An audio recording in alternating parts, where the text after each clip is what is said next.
All right, so last night the Cavs and Pacers played against each other, and the game after that was the OKC versus Denver game.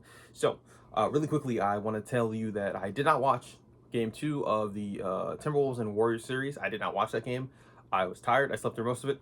I got up in the middle of half, and unlike the Miami Heat game, where the Miami Heat game that was played against the Cleveland Cavaliers a while ago, I think that was game three, mind you. Yeah, it was game three. They were first game in Miami, where I slept through half of that game, and I came in late into watching that because that game was at 1 p.m. Now this game is at 8:30, which reasonable time considering it's a West Coast team, even though Minnesota is in the Midwest. I'd like to point that out. Yeah, the reason I did not watch this game is for very obvious reasons. It was without Steph, and from the tail end of it, I'm hearing that Jimmy Butler is not going to be playing. Not Jimmy Butler. She's other shooting guard in Wolves history, known for taking them to the playoffs as of late, which most playoff success they've had in God knows how long. Or just period, to be quite honest. Whoa. Anthony Edwards got injured. I'm not sure what the details of his injuries are. They really haven't been reporting on it, so I'm assuming he'll be fine. So yeah, they have another game today, and the Knicks and Boston Celtics are going to be playing shortly. So I'm going to have to get this video up and recorded, and well, not up and recorded, but up fairly quickly, because my thoughts on that game are going to probably be a whole video onto themselves. I think it's a very pivotal game in the series. But speaking of pivotal games, game threes, when your 60-win team is down 2 games for like reasons where you're like, I don't know, dog, that's kind of looking crazy. So Donovan, I just want to preface this statement real quick. Donovan Mitchell is averaging 40 in the second round going into this game. He is averaging more points this game. That means that Donovan Mitchell had more points than 40 last night. Yeah, so the Indiana Pacers defense is let's just say it's not equipped to deal with superstars, right? Not equipped to deal with offensive oriented superstars who are really good at basketball, right? And you might be saying, well, then how come Jason shut up? His jumper was broken last year. That's not the same. And by the way, they were doing whatever they wanted to them last year. I remember going to work and being like, damn. I was going to work, working at Harbor East. Different story. I was doing some electrical stuff back then. Don't worry about it. But yeah, I remember their series, the Celtics series against the Pacers, and it was just like heartbreaking watching each one of the Pacers losses. Not so much last night, because heartbreaking would imply that the game was close. No, we got Darius Garland, Evan Mobley, and DeAndre Hunter back. DeAndre Hunter is still not looking at his best. He is playing through a thumb injury, which is going to be a lot harder to bounce back from than a lot of these things. He's a shooter. On the bright side, though, he did look like he was not avoiding contact, and he was going to the rim when he wanted to. He did look a little awkward at certain points of the game, but that's to be expected at this point. Ty Jerome has still been very bad, and his shots have still been very short. I'm not sure what's going on through him. Maybe he's playing through an injury or something. I have no clue. But this is not the Ty Jerome I signed up for, bro. This is not what I wanted. You and Peyton Pritchard are having some of the biggest playoff drop-offs that I've seen in a while. The only difference is Peyton can play in very, very small stretches, and the Celtics should be fine. Right? But like, you just have been bad, like really bad, to the point where I'm considering like not you being the fourth guard on the team, and just having I can't even think of his name right now. Start number 9. Oh, Jesus Christ, I can't even think of his name. I would take him at this point over you, because you've just been bad, and I don't know what it is. Like, it's like you don't have any more lift in your shot. It's a very similar thing to what's going on with Jaylen Brown in the Boston Celtics, where his shots have been short, and you're just like, It's not like the jump shot is fucked up. It's literally just, I don't think you have the legs under you anymore. I don't know what's going on with that. But more importantly, the Cavs blew these motherfuckers out. Darius got into foul trouble early, so I was kind of worried about that, especially because Indiana made a run and their bench was doing pretty good. As a reminder, because Ty Jerome is not producing nearly as much, the Cavaliers bench really stank it up by comparison. Just by comparison, not in general. They were fine-ish, I'm going to be honest. Let me see. Pull these up real quick. Yeah, I know. I know. I don't want to rely too much on the statistics because I could tell you with like my own eyes that it was very obvious why they lost, why the Pacers lost last night. Their defense was terrible. Miles Turner was good. I'll give them that. Their offense in their sections that they were like really doing well. Miles Turner was exploding, and that had me thinking, man, I don't know, this might be a close game. Thankfully, for my purposes at least, it was not. Oh, today's Saturday. Oh, it was Friday's games. Okay, well, that makes sense. I don't know. Brandon, I thought it was Sunday for some. Let's talk about the Bucks score real quick. And then we'll talk about the OKC game because that was a far more, I don't want to say far more entertaining game because I had a lot of fun watching the Cavs win this game. Even if they were kind of just ragdolling them a little bit. Let's talk about this. Strus was great. Strus was great last night. Obviously, Strus has been great this entire series. Honestly, 20 points has been very underrated. Second highest scorer on the team, and I think he might have been the second highest scorer in the game unless Miles Turner actually cracked 20. So where did let's see, Turner? No, he only had 15 points. Siakam had 18. Siakam had moments where he was looking good, like at the very end of the game, third quarter and fourth quarter. Well, not the very end of the game, but the fourth quarter the Cavs looked like they were struggling to score a little bit. He started off the quarter very hot and was doing very well for himself. Like I said, though, Miles Turner really started the game off very, very good. Unfortunately, outside of Benedict Mathurin, their offense had stalled for a long time. And it kind of felt like the only time that the offense was really going were in very small segments. Obviously, I'm not going to hold Tyrese Halliburton to this because, again, I think his lack of aggression has a lot more to do with his wrist injury than anything else. And my laptop is freezing. That's great. Love that. Okay, now it's back to normal. Anyway. By the way, the guard that I was talking about was Craig Porter Jr. Gonna be on, well, ball handling guard at least, not actual guards. Because Sam Merrill put great this game. D Wade was really good defensively, and his rebounding was pretty good, especially considering the small amount of minutes he played. There was that. Garland, despite being in foul trouble this game, and his field goal percentage not being great, his aggression was good. And I honestly think the reason his percentages are so low is because he was not in the game that long because of the foul trouble. He found himself getting into very quickly. He had 4 fouls very quickly, and he got into that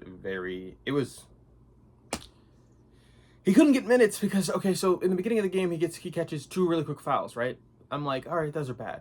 Then the third call is like, well, I don't know if I would have called that, especially because right after that, on the other end, they don't give the same call to one of our players. And I was like, I don't know, that's kind of a call, right? Benedict Mathurin and him get into a scuffle. Now, think about this really quickly. Benedict Mathurin is like 50 pounds on him, and Darius Garland soaking wet, mind you. Maybe the gap decreases by 10 pounds, right? Darius Garland, who is very much so used to bigger opponents, like wrapping him up at this point, he's like, okay, you can't do that. The fuck off me. 2-hand push. Now he already has foul troubles. The push was stupid, like really dumb, right? And this could have easily costed us the game had Indiana's offense ever taken off altogether, at least. It didn't though, so yeah. Strus has been very underrated this entire playoff run, and I think that he's not been getting enough credit. I said he was very good in games 2 and games 3, but it didn't really get talked about for obvious reasons. Evan Mobley's defense, oh my god, I'm so glad he's back. He only shot 3 threes, not as much as I'd like him to take. I'd like him to take like 5 or 6 or so, make around 2 of them. But 1 for 3 is not that bad, not gonna lie. Just because he didn't take that many. Allen and Mobley's 18 and 19 points with like very good decision making, to be honest, in my opinion. They just played great. Their rebounding was great. The second chance opportunities are really killing Indiana. That's gonna happen though because we have 2 real bigs, and they have Miles Turner, who he's a good defender, but like he's not gonna grab offensive rebounds simply because where he's at on the floor most of the time is near the top of the key in threes and occasionally corner threes, where they'll flare out to there. But he's not. He can rebound, don't get it twisted, but most of his rebounds are gonna be defensive rebounds and not offensive rebounds, which means they're not getting as many second chance opportunities. As far as, let's see, let me look at the offensive rebounds that this team got. Yeah, the offensive rebounding, if we just look at that real quick, and then I'm going to compare it to their defensive rebounding, it literally just came down to second chance opportunities, and they didn't get many of those, and we got plenty of them. Yeah, but I think Garland game 4 should not be in foul trouble. He should be pretty obvious, and him being in foul trouble did give him enough rest. I give Donovan slightly less ball handling opportunities. 37 minutes is still a lot, especially considering it was a blowout. But I don't mind it nearly as much because he wasn't forced to be in there as nearly as long as he was in the game one. And I saw some stupid ass shit like calling him a free throw merchant, which just does not make any sense to me because all of the fouls that he's getting are with him driving to the basket and absorbing contact. Another thing that I understand why Darius Garland is hesitant to get that contact right now, but I need you to stop passing out of layups that could result in free throws to get to open shooters. You need to make it work so it's pretty obvious that you're trying to draw free throws. Free throws are more important than open shots, I'm not gonna lie. Especially considering how often you hit them, the math on it just works out to be better than an open 3-point shot for a lot of these guys. Because unless they're shooting like 50% from 3, it's not worth the same 90% from you in the free throw line. Yeah. So let me just do that math real quick. If you take 2 opportunities and there's 2 90%, that gives you around, because you'll be making 90% of this, you'll be getting 90% of the points as well. So that's what 1.8. Yeah, 1.8. And then if a shooter is shooting 50% from 3, half of 3, yeah, that's worth it. Him taking free throws is actually worth more than someone making a 3. And I'm assuming that any wide open shooter on this team is shooting like 50%, which is probably not true. Yeah, so him just taking, and because the free throw percentage is that high, going to the free throw line is more efficient than that. Donovan Mitchell has been, I don't know what it is. Mitchell is a good free throw shooter in my opinion, a solid free throw shooter in my opinion, but as of late, it's not been as good. And his 3-point percentage and his threes have been a little bit more fluky than they were the entire year.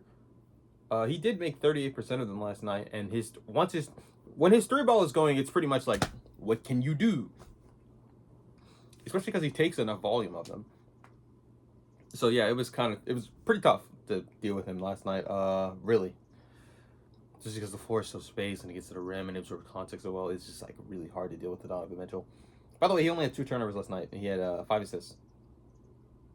That doesn't sound as impressive as it is, but considering that Mitchell is a score first guard and a passing guard second, I think he needs to get a little bit sharper with his reads, and his teammates need to expect him to pass the ball more. I think that's a major problem with his when he's passing. His teammates are not expecting him to pass. With Garland, he's a very willing passer, right? And when like he's passing, Allen and Mobley are looking for him to pass. They know he's willing and good enough to set him up in the spots, and if not, they'll just go get the rebounds. That's something that like they don't expect from him, even though they've played with him for 2 seasons now, and I'm not really sure what that's about. So yeah, I think it's might have been 3.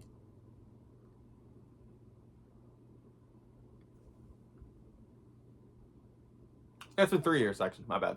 Sorry. They played for him for 3 years. I know Mobley hasn't played as much with him, and Allen. Mobley plays with him more than Allen does.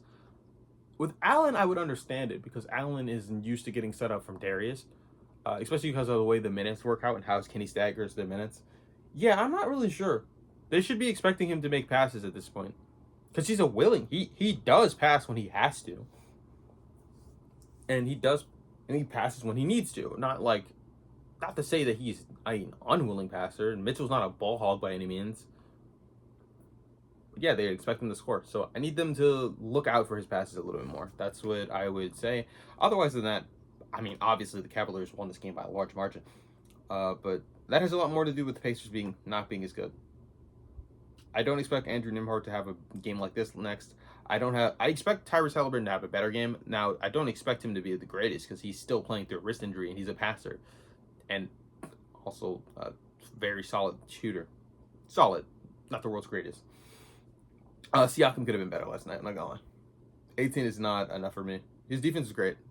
Don't get it twisted, but that's not enough for me. Neesmith, you played amazing in game 1 and 2, and I think they gave you I think a lot of Pacers fans were looking at you like, man, you're gonna give me really something.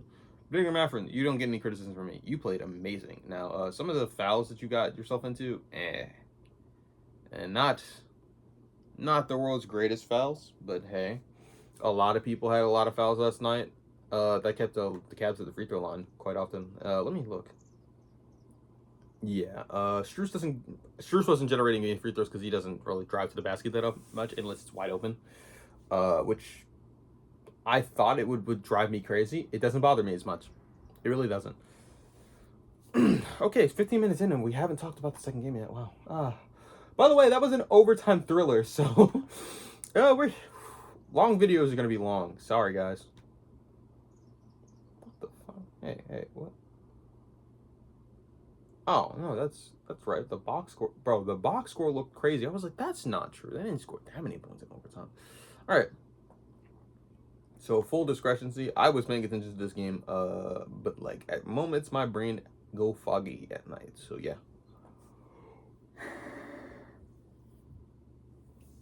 Let me really quickly say this.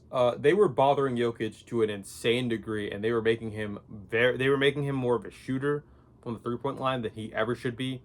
The ideal amount of threes for him to be taking, considering he is 7 feet fucking tall, and that I want him in the post more often, is around like 7 of those shots at most is too much. I think 7 is too many threes for me, especially even if he was shooting 50%. I think 7 is too many because a lot of these shots are not wide open, or if they are wide open, they're wide open for a reason. I do not want Jokic shooting that many threes. That's an issue. Him going 0 for 10, that's a major criticism that you could levy against him. And last night, unfortunately, but that's pretty much it. You can't really say anything else because if you think about it and you use your brain for more than 2 seconds, I was saying before the series even started that they have the best defense to guard a Jokic because they have so many people that play the passing lanes incredibly well. And they have so many defenders who can throw at him. And the primary matchup would be Hartenstein and with Chet playing a help defender. And the commentator said that. And I was like, that was the most fucking obvious thing ever, right? Oh, shit. The team that's really good at playing the passing lanes is making Jokic's life really fucking hard. And then they have 2 bigs that they can throw at him. And then at worst, they could throw a Lou Dort at him, who's very hard to post up. Yeah, man. Yes, Jokic will shoot over him, but you're willing to live with Jokic shooting over him than passing the ball to a wide open player off of a cut. That's just the math works out that way. It just makes sense too. Jokic is rebounding. Great rebounding. Very underrated part of his game, despite him being a center somehow. Don't know how. It's sorry. He had 20, 16, and 6. Now, the 6 is not that... No, the 6 is bad. Not only is it very bad from him, but the 8 turnovers. And normally I say some of the turnovers are just like frustration. Or like him making a really bad and unnecessary offensive foul. No, a lot of these were just passes. Like that they intercepted. It's going to be hard to win games like that too, by the way. Now, you might be saying with all the things that I just said and how this happened, how could they have won this game? So Aaron Gordon and Michael Porter Jr. combined for 43 points. Yeah. So yeah, they can combine for 43 points. Russ had some really great moments, but if you look at the numbers, it's not very impressive. But yeah, Russ had some really great defensive moments. I'm gonna be honest. I think he has a couple of steals, if I'm not mistaken. Yeah, he had 2 very important steals. He did have a block, but he had some great contests. His shooting wasn't terrible. Now I was saying he didn't get to the free throw line as much as he did in the previous games, and this is the most down game he's had. But he didn't need to really be Superman in this game. Same thing with Jamal Murray. Murray was hitting important shots. I won't say he was the greatest player last night. 27 is great. It was great from him, and he had the most points on this team by far. But yeah, the defense was really tough on him, and they played really good in my opinion. 28, he had 27 and 8, and 4. That's with 4 steals too. Like he was. There's really nothing I could. There's no criticism for Jamal Murray. He was playing great. I think he outdoed Shea last night. Like I don't think that's crazy to say. Like he outdoed Shea last night. But the thing that honestly, the duel though that was the most entertaining for some reason, the Michael Porter versus Jay Williams versus Jalen Williams, man. I just, it felt like Michael Porter could not fucking miss last night.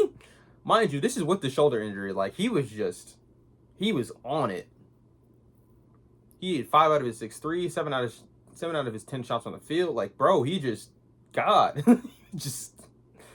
man, got to the free throw line. At this point, at one point in the game, he just hadn't missed. Like he was just lethal, and his rebounding was solid, especially considering he can't really raise his hands above his head, and that's really hard for him, right? Shoulder injury, and it's in one of his shooting. It's not like it's in his left one; it's in his shooting one too. Yeah, that was in a game where Jokic doesn't have the greatest game. The other role player stepped up, and when going into the playoffs, I was like, I don't fucking know how that's gonna work, right? I was like, Jokic would have to be ungodly good for them to even come close to winning games. Apparently not. The supporting cast supported. Holy shit. By the way, Aaron Gordon was amazing last night too. 7 of 11 from the field. 4 of 6 from 3, and these threes were big threes. By the way, he hit the three that sent them into overtime, right? And then had a good defensive stop against Jalen Williams, right? He was the primary defender for Jalen Williams, and then I can't remember who was guarding Shea at that moment. Actually, I think Aaron Gordon was on Shea. Jalen Williams should have taken the last shot last night, and I'm gonna just say that really quickly. And you might be saying, "What the fuck are you talking about? Jalen Williams should be taking the last shot." First of all, not that Jalen Williams. What are you talking? Obviously not him. No, the other one, who was 11 for 21 from the field last night, 3 for 7 from 3, 7 of 8 from the free throw line, and just balling out of his fucking mind. Now, turnovers, again, he's not the world's greatest playmaker, obviously, but his scoring was amazing last night. 32 points, led the game in scoring by far. 5 points is and I know you're saying, by far, it's only 5 points more than Jamal Murray. That's huge in the playoffs. That's absolutely huge. Shea only had 18 last night. Shea had 18 and 13. The rebounding was good. Something I would say very similar to a Jason Tatum game as of late. But here's the thing. That's not enough to win games. It's just not. He looked more like Jalen Williams than Jalen Williams did. Jalen Williams looked like fucking Shea last night. His jump, man. And by the way, a lot of the Jalen Williams shots last night, where I was saying he was dueling with Michael Porter Jr., they were jumpers. The jump shot was fucking pure last night. It wasn't even just a case of him getting to the rim. No, the jumper was on. As far as rebounding, not the greatest. Not really good at all, but like, man, he played amazing. Chet also played really well. I just want to point that out. Chet's defense on Jokic. A very important reason why they were winning the game for so long. He had 16 rebounds. 16 rebounds, 3 blocks, 1 steal. Dude, he played good. Now, 7 of 19 from the field is bad. Don't get it twisted. It is a lot lower than you want, but his defense was amazing. I'm not gonna lie. And the fact that they made it to 18 points, considering how poorly he was shooting last night, yeah, I'm not disappointed in Chet at all. This is his second playoff run, right? Yeah, this is his second playoffs. I'm not disappointed in this at all, especially considering he has to guard fucking Jokic. The player that lost in the game last night, dude. So Hartenstein's floater, right? My dad hates him taking this shot. I don't know why. It's a good shot to have in your arsenal. Just having a floater in any point in anyone's bag is really important. But he fucking missed them. He missed 3 very important ones in the fourth that could have really gave the Thunder some separation, so they wouldn't have winded up in overtime in the first place. Now, as far as what I have to say about this team, so last game, right before this one, they blew them out really badly. They did not miss a lot of shots. This felt like the come down from that game. Like, say what you want. Playing in Denver is tough. That's the only real place where it's like really a realistically real, like physically draining environment to be in. Because it's so high off the ground and it's really hard to breathe up there. Especially if it's your first time being there. So imagine doing this in a playoff series. It is tough. Yeah, so there's that. Lou Dort's 3-point shooting looked to be on fraud watch last night. He only had 3 points, and is considering that he was not. When Lou Dort is not hitting his threes and his defense is not what it needs to be, yeah, it's gonna lead to this. And he fouled out last night too, so yeah, didn't generate any steals. I think he had a couple of deflections. Now NBA.com is not gonna track deflections. So yeah, there's that. Let me go through the play-by-play to show you why they were winning overtime in the first place. It's gonna be a little bit biased, obviously. Disgusting. And by the way, the Nuggets really ran away with this game in overtime, because at that point in time, I was like, man, everyone except Jokic is having a good game. But like, latest first, obviously.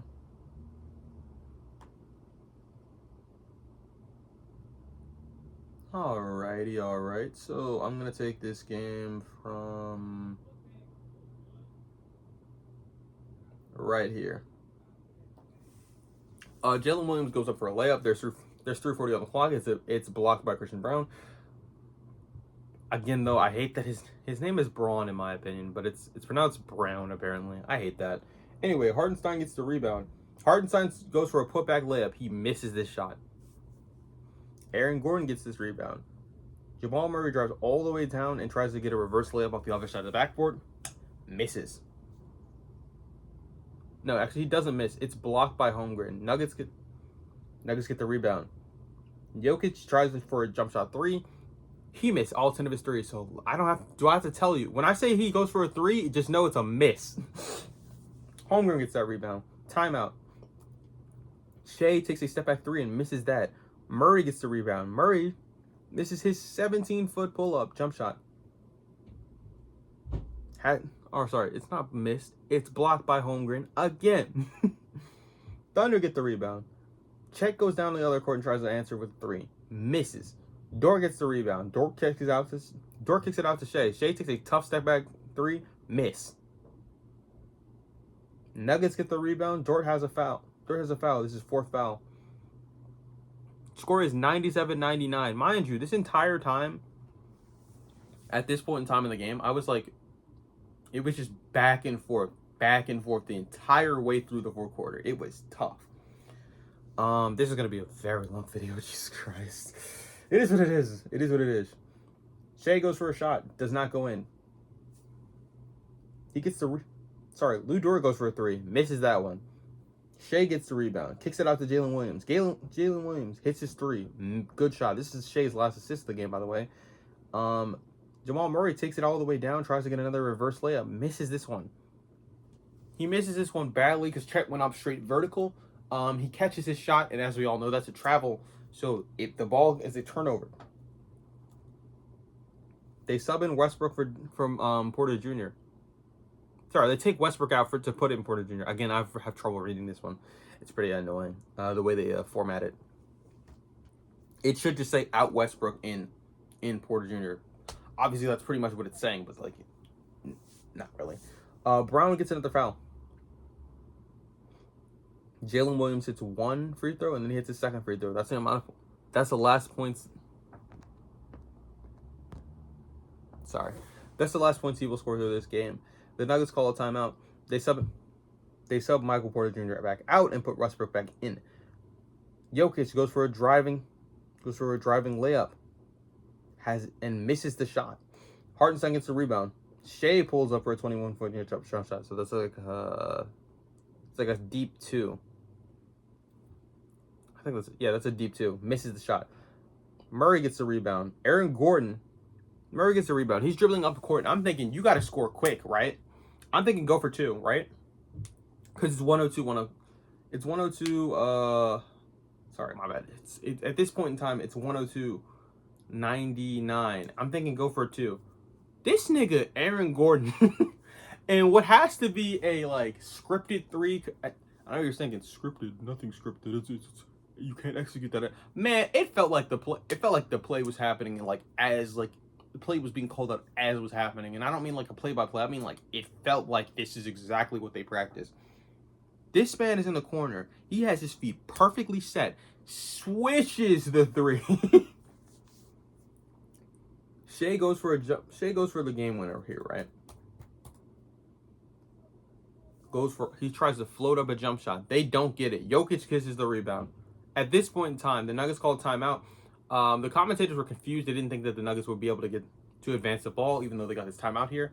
For starters, it's still in the backcourt. Don't know why they didn't think they wouldn't be able to advance the ball, especially considering how much time was left on the clock. I was confused why they even said that. Shit happens though. So they advance the ball. They take Shea out. Sorry about that. This is so stupid because that didn't fucking happen. Anyway. That's just something that never happened on here. I don't know why that's here. It's saying they sub Caruso for Shea. Shea was already in the game. I don't know why it's reporting that. That's just not true. Jokic takes a turnaround three. Man, I swear to you, while I'm watching this three go up, mind you, this is all the events leading to overtime. Mind you, I see him take this shot, turnaround three in the corner. I'm like, first of all, I was like, this is the play you drew up? Jokic taking the three. He hasn't hit any of his freaking threes. Man, that jump shot went up, and I was like, oh my God, it's going in. It bounced off the rim. I thought we were about to see a Kawhi moment. Oh my goodness. I was like, if he hits this, the game is over. Obviously, right? But like the series might be over with that too. Because like that shot was fucking insane. I expected it to go in. That's how it felt. That's how good that shot felt. 5 more minutes of playoff basketball, and that means I'm gonna have to do this real quick. So, let me just give you I'm just gonna give you the highlights, or what are the highlights? Let me show the lowlights. They win the tip off. Goes to Gordon. Jalen Williams still feeling hot. Goes for a three. He does not hit this three. Christian Brown tries to answer with a three. He does not hit this three. Lou Dort gets his 6th personal foul. He's fouled out now. Hartenstein, remember when I was telling you those floaters that he missed that were really important, that either sent the game into overtime or like lost in the game in overtime? These are the threes that I'm talking about. Yeah. Come here real quick. He misses this shot. Aaron Gordon pulls up on a jump shot. At this point, I was like, what the fuck is he doing? This is a turnaround fadeaway, by the way. They're not reporting that. That was a fadeaway. I'm like, I have no idea what he's doing right now. He hits that, sinks that shot. The score is, and why is it telling me this? It's telling me this out of order. Man, redo. Jokic wins the tips it to Gordon. Jokic goes for a floating fingertip layup. This barely goes in. It hits the front of the rim and rolls in. It felt like pain dropping. Hartenstein floater, miss. Michael Porter gets the rebound. Porter goes for a jump shot, a three. Swish, money. Jalen Williams goes for a floater. Miss. Rebounded by Braun. Dort gets his 5th foul. They sub out Holmgren and put in Caruso. Jamal Murray goes for a pull-up three. Miss. This is a pretty deep three, but it felt like it was going to go in. It just felt like it was going to go in. Holmgren gets the rebound. Jalen Williams loses the ball on a turnover. Murray gets a steal. Murray does a running layup. Puts that one in. Great. Hartenstein misses another floater. And then after that, he gets the rebound and tries to kick it out. Bad pass. Murray gets another steal. The Nuggets, at this point in time, they force a shot clock. The Thunder forced a shot clock violation. That was a crucial moment in the game. I'm thinking, okay, they can do this. It's doable. There's 1:56 left on the clock. They can do this. Jokic floats in a jump shot. This one, similar to that layup I was telling you about earlier, hits the front of the rim and goes in. Pain. That was the dagger, in my opinion. You think but it couldn't get any better? That fadeaway jump shot I talked about, or Aaron Gordon, that I talked about in reverse order, hits that one. Goes in. Hartenstein, another floater. Miss. Dort fouls out. Christian Brown takes a three. They sub in Westbrook for Porter Jr. and they sub Watson in for that. They're trying to just get a defensive stop. Watson gets a block on Jalen Williams 3, and the game is over. This was the most, like, and then Shea walks off the court with a smile on his face, trying to replicate the Luka moment. Everybody talking shit when they up, right?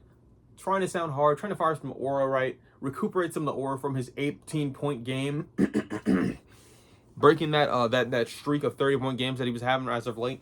Yeah, no, this looked bad.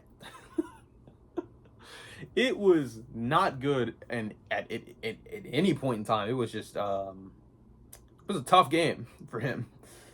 Yeah, so as far as my thoughts on that, yeah, man, that was a tough game. And this video is almost 40 minutes long. At least that's what it feels like. Wow. I could have asked for 2 better basketball games last night. Just period. From my perspective, at least. The Thunder are now down 2-1, and if they lose the next game, they'll be down 3-1. And as a reminder, this is the first game in Denver. There's going to be another game in Denver. The Thunder are going to have to respond again. But if they keep having to play catch up in these games, they might lose the series. Like, genuinely, them being down 2-1, like, no, it's not like it's over or anything. But they might lose the series, and if they lose the series, we're gonna have some. It's gonna the fraud talks that we're gonna see are gonna be nasty. Yeah, with that being said, if you like this video, like the video. If you didn't like the video, tell me why you didn't like it in the comment section below. And if all of these things please you very much, please subscribe. Blah blah blah blah blah blah blah blah blah blah blah. Goodbye.